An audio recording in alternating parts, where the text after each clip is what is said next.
हमारे God of stories का secret Wars में क्या रोल हो सकता है ये मैंने पता लगा लिया। इसके अलावा मून नाइट के सीजन 2 को लेकर एक ऑफिशियल बिग अपडेट है मेरे पास एंड डॉक्टर डूम के कैरेक्टर में एक बहुत बड़ा चेंज होने वाला है। सारे पॉइंट्स पर बात करेंगे। हेलो गाइस, मेरा नाम है हिमांशु, वेलकम टू बज़बीम। मैं बैठे बैठे सोच रहा था कि मार्वल ने लोकी को एंड गेम के बाद अचानक से इतना पुश क्यों दे दिया और सीजन 2 में तो उसे लिटरली गॉड ऑफ मल्टीवर्स ही बना डाला। फिर मेरे दिमाग में आई कॉमिक्स की वो स्टोरी लाइन जिसमें लोकी खुद बेसिकली एक एवेंजर, एक हीरो था, ठीक हमारे इस लोकी की तरह। मैं बात कर रहा हूँ मार्वल कॉमिक्स की एवेंजर प्राइम स्टोरी लाइन की। एंड जिन्हें नहीं पता फिकर नॉट, 2 मिनट में बता देता हूँ। इस स्टोरी लाइन में लोकी का एक ऐसा वेरिएंट था जिसे वो सब मिल गया जो वो चाहता था। उसका भाई काफी पहले मर जाता है जिससे एसगार्ड पर राज करने का उसका रास्ता साफ हो जाता है। एंड बाद में जब वो भी मर जाता है तो वो एक जगह जाता है जिसका नाम था गॉड क्वेरी। इसे एक तरह से तुम द वॉइड जैसा ही एक एरिया बोल सकते हो। द गॉड क्वेरी में पहुंचकर वो एक बड़े से पहाड़ की तरफ जाता है एंड वहां पर वो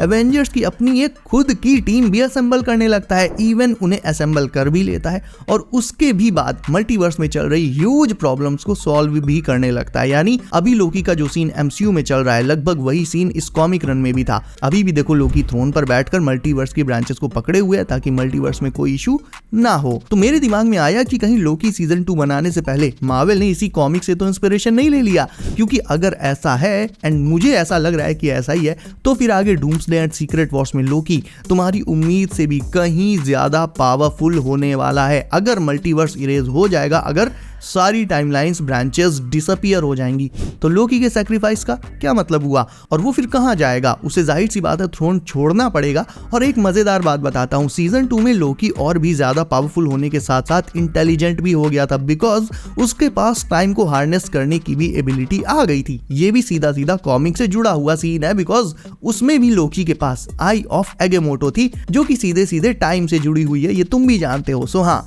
मुझे ऐसा लगता है कि शायद ये सब कुछ प्राइम एवेंजर वाली स्टोरी लाइन से ही इंस्पायर्ड है। और आई नो कि एवेंजर्स डूम्सडे के बाद से काफी सारे मार्वल प्रोजेक्ट्स फ्लॉप भी हुए हैं, लेकिन फैंस ने लोकी को बहुत प्यार दिया है। ऐसे में अगर मल्टीवर्स डूम के डिस्ट्रक्शन से गायब हो जाता है तो लोकी को अपने थ्रोन से उतरकर वापस आना ही पड़ेगा, फील्ड में आकर लड़ना पड़ेगा। And may be, just may be, Avengers prime की ही तरह एमसीयू में भी हमारा लोकी मल्टीवर्स के कुछ हीरोज की टीम अपने साथ लेकर सीक्रेट वॉर्स के फाइनल बैटल में हमारे हारते हुए हीरोज की मदद करने आ सकता है। सीक्रेट वॉर्स के फाइनल बैटल में वो कुछ इसी तरह से एंट्री मार सकता है जैसे एंड गेम के फाइनल बैटल में पोर्टल्स खुले थे और सारे हीरोज आ गए थे और कैप्टन टोनी और थॉर को बचा लिया था।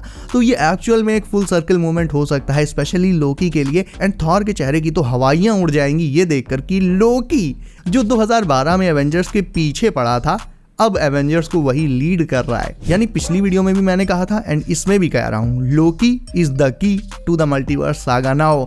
जितने लोग भाई मून नाइट के सीजन 2 का वेट कर रहे थे, तुम्हारे लिए एक गुड न्यूज और एक बैड न्यूज है मेरे पास। पहले कौन सी बताऊं?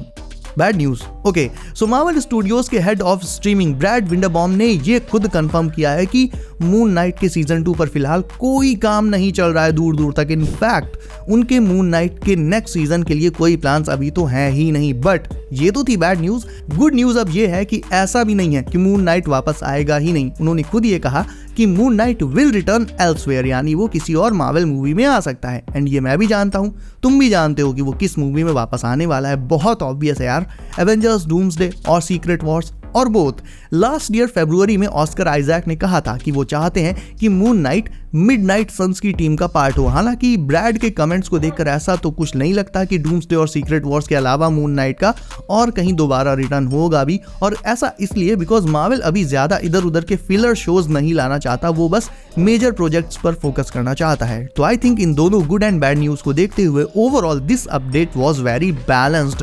And final thing I want to say is that RDJ का विक्टर वॉन डूम एक्चुअल में इविल ना होकर एक हीरो भी हो सकता है। यानी मार्वल यहाँ पर हमें एक बहुत बड़ा ट्विस्ट दे सकता है। हाँ, आई नो सुनने के बाद तुम्हें भी बहुत ज्यादा अजीब लग रही होगी ये बात, बट कॉमिक फैंस के लिए इतना भी अजीब नहीं होगा, बिकॉज वो जानते हैं कि डूम एक नहीं कई बार हीरोज की साइड से काम कर चुका है। बस उसका अपना मतलब निकलना चाहिए। That's it, that's what matters for him the most. Example के लिए इन फेमस आयरन मैन कॉमिक्स को देख लो, जिसमें आयरन मैन की एब्सेंस में डूम खुद उसकी जगह लेने की कोशिश करता है। उसे बहुत प्रॉब्लम भी होती है, बट हाँ, कोशिश करता है वो। इवन वो वैलेरिया रिचर्ड्स, रीड रिचर्ड्स की डॉटर के साथ डील करने के बाद फ्यूचर फाउंडेशन के साथ भी काम कर चुका है जब उसे 4 रीड रिचर्ड्स वेरिएंट्स के डिस्ट्रक्शन को रोकना था। तो ऐसे बहुत से मौके आए थे जब डूम ने हीरोज की साइड से काम किया है। बहुत से ऐसे एग्जांपल है जब विक्टर वॉन डूम एक विलन ना होकर एक हीरो की तरह एक्ट करता हुआ दिखा है। एंड आगे अगर एवेंजर्स डूम्सडे में भी वो सिर्फ अपने यूनिवर्स या फिर मल्टीवर्स को इनकर्जन से डिस्ट्रॉय होने से बचाने की कोशिश कर रहा है तो फिर उसे एक विलन कहना गलत होगा, बिकॉज ये बात इतनी भी सीधी नहीं है। बहुत से लोग थानोस को गलत मानते हैं, बहुत से लोग सही मानते हैं। मैं सही मानता हूं क्योंकि अल्टीमेटली ओवर पॉपुलेशन एक वायरस की तरह है जो आज नहीं तो कल खुद ही खुद को खत्म करने लग जाएगी। कोई भी चैन से जी नहीं पाएगा तो बेटर है कि बिना भेदभाव के अगर आधी लाइफ खत्म होकर बाकी की आधी रीसेट होकर सुकून से जिए तो सही है। आई नो मेरी बात से काफी लोग एग्री नहीं करेंगे and I totally respect that, but मेरा एक सबसे सॉलिड पॉइंट ये है कि थानोस अगर सक्सेसफुल रहता तो शायद हमें she Hulk and iron heart जैसे शोज देखने को ना मिलते, हम इनसे बच जाते। एनीवेज, सो कहने का मतलब मेरा ये है कि जैसे थानोस के सही या गलत होने पर आज भी डिबेट चलती है, वैसे ही डूम का सही या गलत होना भी इतना सीधा एंड सिंपल नहीं है। एंड वो हीरो इसलिए हो सकता है बिकॉज ब्रेव न्यू वर्ल्ड के पोस्ट क्रेडिट सीन में द लीडर ने जिन अदर्स की बात करी थी उसमें ये क्लियर कट इंप्लाई किया गया था कि वो अदर्स भी हीरोज ही हैं। वो कोई सुपर विलेंस की टीम नहीं है जो अर्थ 616 को इन्वेड करने आ रही है। न्यूप, लीडर के एग्जैक्ट वर्ड्स थे, all you heroes protecting this world, you think you are the only ones. यानी तुम समझते हो कि तुम ही अकेले हीरोज हो जो अपनी दुनिया को प्रोटेक्ट कर रहे हो, तुम्हें लगता है कि ये अकेली दुनिया है। न्यूप, और भी हीरोज हैं, नॉट विलेंस, हीरोज हैं जो अपनी दुनिया को बचाना चाहते हैं। और इसीलिए जब वो यहाँ पर आएंगे तब मैं ज़रूर से देखना चाहूँगा कि तुम अपनी दुनिया को उनसे कैसे बचा पाते हो। यानी दी अदर्स भी उस अर्थ के हीरोज़ की टीम हो सकती है जिसका इनकर्जन हमारी अर्थ 616 से होने वाला है। दोनों यूनिवर्स आपस में टकराने वाले हैं, बस फ़र्क इतना है कि हमसे पहले इस इनकर्जन के बारे में दूसरी अर्थ के हीरोज़ ने पता कर लिया और इससे बचने के लिए उन्होंने हमारी अर्थ 616 पर अटैक करने की प्लानिंग भी कर ली है।